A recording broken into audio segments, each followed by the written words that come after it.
할렐루야. 오늘도 하나님의 나라를 함께 바라보면서 새벽 예배에 함께 듣도록 하겠습니다. 하나님 말씀 마태복음 4장 1절 같이 봅니다. 마태복음 4장 1절부터 같이 읽습니다. 그때 예수께서 성령에게 이끌려 마귀에게 시험을 받으러 광야로 가사 40일을 밤낮으로 금식하신 후에 줄이신지라. 시험하는 자가 예수께 나와서 이르되 내가 만일 하나님의 아들이거든 명하여 이 돌들로 떡덩이가 되게 하라. 아멘. 오늘은 하나님 인생의 시험 하나님 나라 5번째 같이 말씀을 나누도록 하겠습니다. 우리가 하나님의 말씀을 같이 대할 때 주님께서 우리에게 주시는 그 깨달음과 또 말씀이 양식이 되어서 그 말씀이 생명이 되면 좋겠어요. 예수님의 공생애는 구속 사역의 시작이다 라고 그렇게 이야기를 했습니다. 구속 사역의 시작을 통하여서 오늘 우리가 함께 보게 되는데, 예수님의 구속 사역의 시작이 공생애고 우리에게도 예수 그리스도의 공생애가 우리에게도 그대로 적용이 되어서 예수 그리스도를 믿고 함께 주 앞에서 신앙생활하면 그것이 우리의 공생애가 되어, 그래서 그때부터 내가 예수 그리스도가 내 안에서 주인이 되시고 나는 십자가에서 죽고 그리스도가 사는 삶, 그것이 성도의 공생애가 됩니다. 그러면 살든지 죽든지 주님이 존귀케 되는 그 삶이 공생애다라고 이야기했고, 그 공생애는 우리가 지금 살고 있는 것이에요. 이 공생애를 하게 되면 반드시 따라오는 것이 있습니다. 시험이 따라오게 됩니다.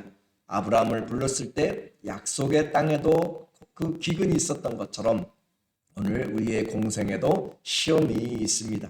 그 시험 어떻게 이겨낼 것인가? 모든 시험 또 모든 세상의 주권은 하나님에게 있지만 하나님이 법으로 또 하나님이 양도한 것들이 있습니다. 넘겨준 것들이 있습니다. 사단이 받은 것이 있어요. 그래서 시험자 사단이 받은 것이 있는데, 오늘 우리가 시험에는 우리 자신이 욕심이 잉태하여서 우리가 얻게 되는 그런 미혹됨으로 말미암아 시험이 있게 되고, 하나님이 우리를 믿음의 장성한 분량에 이르도록 연단하기 위한 시험이 있습니다. 그래서 하나님이 우리를 세워나가는 고난을 통하여서 또 연단을 통하여서 하나님의 축복으로 성숙으로 인도하는 그런 하나님의 시험이 있고, 우리의 욕심이 우리가 미혹되어서 사단에게 시험받는 그런 유혹들이 있습니다. 잘 분별해야 되는 것이죠. 그러면 우리의 인생에서 시험의 연속입니다. 우리 인생의 시험은 항상 있게 되고 그 연속인데, 4장 1절에 보게 되면 4장 1절에 그때 마귀에게 이끌려 라고 이렇게 되어 있어요. 마귀에게 이끌려서 우리가 시험을 당하게 되는데, 그때 예수께서 성령에게 이끌려 마귀에게 시험을 받으러 가려고, 이게 안 넘어가니까 제가 말도 막 거꾸로 하고, 예수께서 성령에게 이끌려 시험을 받는데 성령에 이끌린다라고 그렇게 이야기를 했고, 마귀에게 시험을 받으러 광야로 가사, 이 시험 안에 지금 성령의 역사하심이 있고 마귀의 일하심이 있습니다. 똑같은 본문을 마가복음 1장 12절에서는 성령이 예수님을 광야로 몰아내셨다라고 이야기해요. 성령이 이끌어가는 것은 어떻게 보면 앞에서 인도하는 것 같고, 몰아내는 것은 뒤에서 몰아내는 것 같죠. 그 말은 예수께서 공생에 시작하시면서 세례를 받고 성령이 비둘기처럼 임하였을 때 성령의 충만함, 성령의 사람이 되었다고 그랬죠. 성령으로 세례를 주는 사람이 됐다고 그랬죠. 그렇기 때문에 예수님은 성령의 사역으로 그렇게 준비가 되었어요. 성령에게 이끌려 성령이 몰아내시어 곧 반드시 겪어야 될 시험이라고 하는 것을 보게 됩니다. 그런데 마귀에게 시험을 받으러 갔다라고 했어요. 성령은 우리를 시험 없는 그런 평안한 상태로 놔두지 않습니다. 성령 충만하다고 시험이 없는가? 그렇지 않습니다. 성령 충만할 때 마귀도 여러 가지를 가지고 할 수만 있으면 다 우리를 성령 충만해서 멀어져 가도록 그렇게 육신 충만으로 바꾸려고 해요. 그런데 우리는 그 시험들을 이겨내는 것이죠. 성령 충만하면 시험이 없는 것이 아니라 시험을 문제되지 않고 이겨내는 것이에요. 그렇게 해서 모든 시험들 속에서 믿음으로 승리해 나가는 것을 말해요. 시험이 없으면 우리는 인내가 생기지 않습니다. 연단이 없습니다. 온전함을 이루지 못하고 또 우리에게 소망을 이루지 못합니다. 그래서 주님이 우리에게 허락한 모든 시험들은 우리는 잘 감사함으로 인내로 받으라라고 이야기해요. 시험의 대명사 야고보가 우리에게 이야기합니다. 야고보서 1장 2절에 내 형제들아 너희가 여러 가지 시험 여러 가지의 일들을 당하거든 온전히 기쁘게 여기라 라고 이야기를 해요. 시험 아무도 좋아하지 않습니다. 그렇지만 그 시험을 우리에게 당했을 때 우리가 감당해야 될 때는 기쁨으로 맞이하는 거죠. 고난 누구도 좋아하지 않아요. 그러나 고난이 닥쳤을 때 감사함으로 기쁨으로 이겨내는 사람은 정말 믿음 있는 사람입니다. 이 고난 때문에 죽을 마시고 인생 살 소망까지 잃어버리고 어쩔 수 없이 가는 것하고 주님이 주신 그 고난을 하나님 앞에 영광을 향한 그 과정으로 생각하면서 기쁘게 여기고 하나님 내가 이것을 넉넉히 이겨낼 줄로 믿습니다 라고 이 모든 시험이 한 길로 왔지만 7길로 쫓겨나갈 것을 알면서 그렇게 하나님을 더 신뢰하고 고난 가운데 찬양이 있고 힘들고 어려운 시험 가운데 기도가 있고 그렇게 기도하되 감사함으로 또 하나님의 주실 축복을 기대하면서 그렇게 이 고난을 이겨나간다면 그는 하나님께 성숙한 이미 믿음의 은혜를 받은 것이에요. 이는 너희 믿음의 시련이 우리 믿음의 시련이 우리를 인내를 만들어내는 줄 너희가 알미라 라고 이야기를 합니다. 인내를 만든다. 신앙생활 인내가 없으면 안 되는 거죠. 사랑도 오래 참고 견디고 인내가 돼야 되고 이 믿음도 인내가 있어야 됩니다. 잠시 신앙생활하는 거 다 맛보고 할 수 있어요.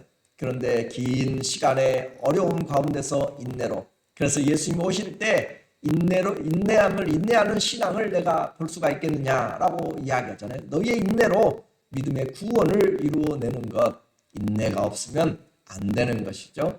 그래서 하나님 앞에서 우리가 끝까지 인내로 살아가는 오늘 우리에게 이 성도에게 그 두 가지 시험들을 이야기했어요. 사단에게서 하나는 하나님의 그 우리를 성숙시키는 그 시험으로 우리가 잘못한 것에 대해서는 회개하고 돌이켜야 됩니다. 우리가 잘못한 것, 내 죄로 인한 것이면 우리는 용서를 구하고 회개해야 되고 내 잘못이 아닌데도 공동체의 잘못이든지 아니면 다른 일들로 인해서 그냥 부득이하게 당하는 일들 그런 가운데 억울하게 그렇게 당하는 것들에 대해서 또 하나님의 나라를 위해서 당하는 것들은 기쁘고 온전하게 맞이하고 또 유익이 된다라고 하는 거예요. 그것은 축복을 가장한 고난이다라고 표현도 하게 됩니다. 우리를 시험하는 자가 있습니다. 성령에게 이끌려 마귀에게 시험당했다라고 했어요. 그 시험자가 있는데 우리는 사탄이라고도 이야기하고 또는 사단 그건 발음상의 차이가 똑같은 말이에요. 근데 영어로는 사탄이라고 하는 것이 낫겠고 히브리어로도 사탄이라고 하는 것이 더 정확한 것 같아요. 그래서 우리 말로 번역할 때 사탄이나 사단이나 같은 의미예요. 그리고 마귀라고 하는 데블이죠. 그래서 우리는 이 마귀와 이 용어들을 좀 알아야 대적하는데 속지를 않아요. 그 헬라어로 마귀는 디아볼로스라고 이야기를 해요. 중상자라고 하는 거죠. 서로 비난하도록 그렇게 이 말을 해가지고 분리시키는 사람, 서로 나눠버리는 사람, 모략자. 이 사람에게는 이렇게 이야기하고 이 사람에게는 이렇게 중상모략, 여러분 들어봤죠? 중상모략을 하는 사람이 하는 자체가 마귀다. 누구하고요? 하나님과 우리 사이에. 하나님 너 사랑하지 않아? 너 하나님 사랑하면 너 이렇게 지금 고난받고 힘들고 어려울 수가 있겠어? 라고 그렇게 하는 거야. 중상모략. 성도의 사이에서도 중상모략. 저 사람 나한테 이렇게 당신한테 이런 식으로 이야기하지 않았어요 하면서 중상모략한다는 다 사단에게서 영향을 받는 것이다 라고 하는 거죠. 마귀에게서. 사탄이라고 하는 것은 이 히브리어의 내용인데 히브리어 단어가 사탄이에요. 그리고 이 사탄이라는 것을 헬라어식으로 했을 때 음력했을 때 우리는 디아볼로스라고 그렇게 하는 거죠. 자, 사탄, 사단이라고 하는데 그 뜻은 참소자, 참수자. 그러니까 결국 하나님과 우리 사이를 나누는 것이에요. 하나님 보세요. 하나님의 아들이라고 하면서 저렇게 죄짓고 있어요. 저 하나님의 아들이라고 볼 수 있어요 하면서 참수하는 자, 고소하는 자예요. 하나님 앞에 우리의 죄들을 다 끌고 와가지고 고소하는 자라고 하는 거죠. 대적자 그렇게 표현합니다. 기억해야 될 것은 그래서 사탄이나 마귀나 그것은 같은 존재예요. 같은 존재. 나누어진 존재가 아니라 같은 존재고 이것은 하나입니다. 단수입니다. 그러니까 우리가 오늘도 찬송 불렀지만 마귀들과는 이 성경적으로는 정확하지 않는 것이에요. 마귀들이 아니고 마귀는 하나입니다. 사탄들도 아니고 사탄도 하나예요. 우리가 알아야 정확하게 대적을 하는 것이고 그리고 이제 사탄의 미약 그 밑에 있는 수하에 있는 존재들이 있어요. 마귀의 수하에 있는 사탄이나 마귀나 사단이나 똑같다고 그랬어요. 귀신이라고 합니다. 헬라어는 다이몬이라고 하는데 악령에서 근원이 되어서 나온 단어고 귀신은 한 귀신 한 마리가 있고 또 여러 그 존재들의 복수도 사용되기도 합니다. 그렇게 해서 귀신들 또는 귀신 이렇게 이야기하고 악령들 또는 악령 그렇게도 표현을 하게 돼요. 이와 같이 이야기하는데 이 귀신들은 사단의 사자, 마귀의 사자요, 부하요, 종이죠. 이런 영적 세계를 통하여서 그들의 존재를 무력화시키고 대적하는 데 도움이 되게 됩니다. 오늘 공생의 시작부터 나타나는 영적 세계를 우리에게 알려주고 있어요. 성령에 충만했는데 사단이 우리를 시험한다. 마귀가 시험하는데 오늘 마태복음 1장 11절에 보면은 사탄아 물러가라고 이야기해요. 사탄아. 그러니까 마귀나 사탄이나 성경에서는 동일한 존재인 것으로 우리가 분명하게 성경 자체가 이야기하고 있어요. 확인해 드릴게요. 요한계시록 12장 9절에 사탄과 마귀는 같은 존재다라고 이야기했어요. 요한계시록 12장 9절 큰 용이 내쫓기니 옛 뱀이요. 용이에요. 용인데 어떻게 해요? 옛 뱀이요. 옛 뱀이 누구죠? 창세기 3장 15절에 뱀을 통하여서 그렇게 유혹을 했죠. 그래서 옛 뱀 그리고 곧 마귀라고도 하고 누구라고도 해요? 사탄이라고도 한다. 마귀라고도 하고 사탄이라고도 하고 큰 용이라고도 이야기하고 옛 뱀이라고 이야기한다. 그리고 온 천하를 꿰는 자 그가 땅으로 내어 쫓기니 그의 사자들이 누구예요? 악령들이죠. 타락한 천사들, 귀신들이 그와 함께 내쫓기니라. 그렇게 해서 우리에게 분명한 존재를 영적 존재를 이야기해요. 요한계시록 20장 2절에도 동일하게 표현해요. 자 이제 용이 내쫓겼는데 용을 잡았어요. 사탄을 잡았어요. 묶었어요. 그리고 옛 뱀이요 마귀요 사탄이라 다 같은 말이라고 했어요. 잡아서 1000년 동안 결박하여 그렇게 해서 우리에게 하나님이 승리하시는 것들을 우리에게 분명히 보여줍니다. 이제 공생의 이 첫 번째부터 우리에게 분명히 영적 실체를 보여주는데 성도의 공생애가 어떤 삶이라는 것이에요. 결국 영적인 싸움이다 라고 하는 거죠. 우리의 이 신앙의 이 공생애 성도의 공생애 영적인 싸움이기 때문에 영적 실체를 통하여서 우리가 잘 이겨내야 되고 이 시험이 사단에게서 왔는지 또 하나님께서 이끌어가는 신앙의 연단인지를 잘 분별해야 되는 것이에요. 그리고 사단은 한계가 있습니다. 한계가. 제약이 있어요. 하나님이 허락한 범위 안에서만 하게 됩니다. 물론 그는 사망의 권세를 가집니다. 왜냐하면 죄를 통하여서 역사하기 때문에 죄를 짓는 자는 마귀에게 속하나니 그렇죠? 죄를 짓게 되면 마귀에게 속하게 돼요. 법입니다.